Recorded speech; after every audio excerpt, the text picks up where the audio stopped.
broadcast of 2001, Bill Cooper gets on the air and outs Alex Jones for the liar that he is. That's all. So that's the beginning of this video. Bill Cooper was disinfo and a liar by Noby509. And it's bullshit.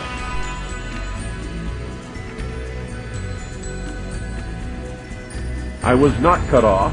I did not use any kind of foul language whatsoever. They've stepped on their dicks this time, no matter what they do. They've stepped on their dicks this time, no matter what they do, they lose, and they know it. Because if they make a martyr out of William Cooper... You know, so what? Bill Cooper just said the truth. And then it goes on to show some clips of Bill Cooper supposedly leaving drunken messages on people's answering machines.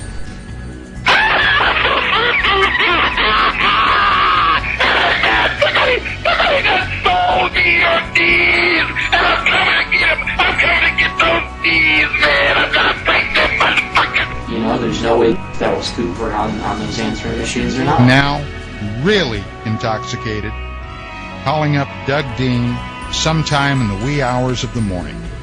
You dumb son of a bitch. If you don't straighten things out, you're the dumbest son of a bitch that ever lived. In fact, you may not even live. But what does this really prove? The title of the video is Bill Cooper was disinfo and a liar. This video doesn't prove Cooper was disinfo or a liar. So the title in itself is a lie. There are areas of the moon where plant life grows and even changes color with the seasons.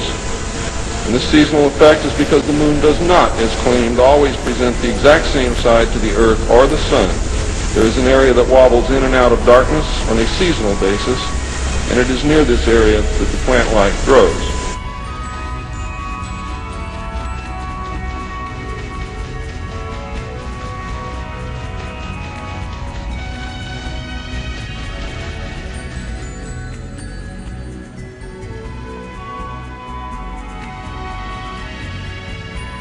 And I don't know, I think that after a brief time talking to Cooper, he got up and started screaming and throwing shit around, and he was a lunatic in no time at all. Granted, he was drinking a lot, and there again, both times I met him, he always has some liquor connected to him, not beer or something like that, but always drinking some sort of hard liquor, so I've never seen him in a completely sober state. He had this stuff. I said, okay, great. This is extremely high top, above top secret stuff. Now you stashed it in a secret place, and you want to make sure that you don't ever lose it. So you give Bob one copy, and surely you ran off some other copies. You stashed them off at Grandma's house in Louisiana or someplace. You put them in a safe place. Well, I'd rather not talk about that. Okay. All right. The set that you had, Bill. You've got them somewhere. I need to know, because if you're telling the world about it, when are you going to show it to me? He says, well, that's the problem. I was living, I believe in San Antonio, we were living there in L.A., and he says, we had a storage garage attached from the house. And he says, in the middle of one night, there was a mysterious fire, and it burned completely to the ground. I said, great, no problem. So the documents were destroyed. I said, now, Bill, I said, this is great. As a reporter, just simply give the address. I'll check with the fire chief. No, I'm not. Too many people have been threatened. Too many people have been hurt. I'm not getting anyone else involved. I said, whoa, wait a minute, Bill. I'm simply going to check a date and an address to verify that there was a fire at that address. In the story.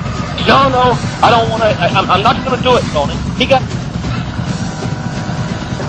Yeah, so the couple times that I've met him, that writes well, he comes across well, and he's very believable, and that's really unfortunate, because I hate to call someone a psychopath, but he's really crazy. I mean, I'm wondering why Mr. Cooper doesn't name the people who support him.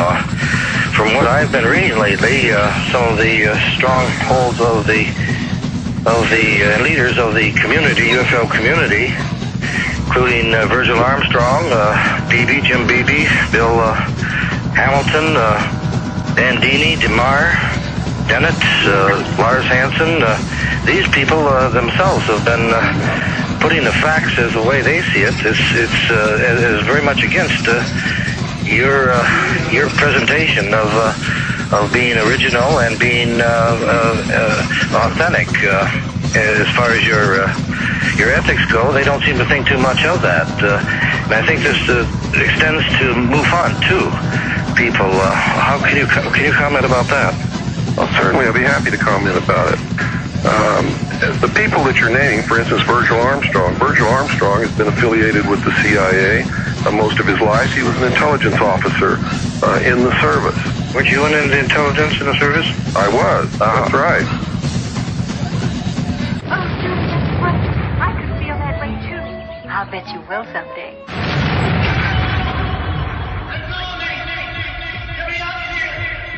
The worship of knowledge is Satanism.